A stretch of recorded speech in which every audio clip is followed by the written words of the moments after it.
Retour en Côte d'Ivoire où le ministère de la Construction, de l'Assainissement et de l'Urbanisme procède depuis ce matin au retrait des terrains illégalement occupés dans certaines zones industrielles du district d'Abidjan. C'est le cas dans la commune de Yopougon. Des précisions avec Abou Sanogo. L'opération de libération des occupations illégales dans la zone industrielle de Yopougon est lancée.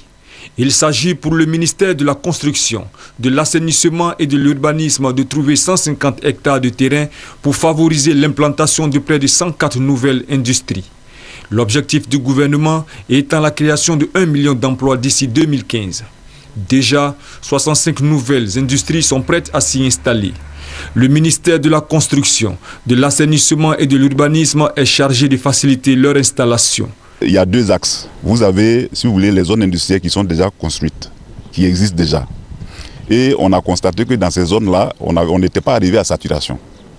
Je l'ai dit tantôt, vous avez des entreprises qui ont été régulièrement attributaires, mettons, de parcelles, mais qui, du fait de la crise, ont délocalisé, ne sont pas encore revenus depuis quelque temps.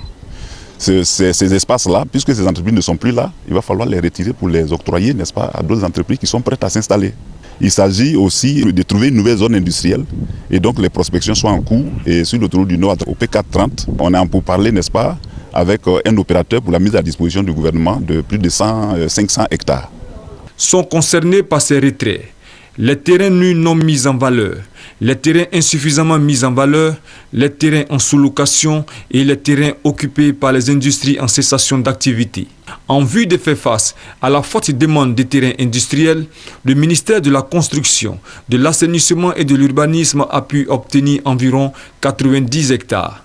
Notons que l'installation de ces nouveaux industriels favorisera la création de près de 120 000 emplois.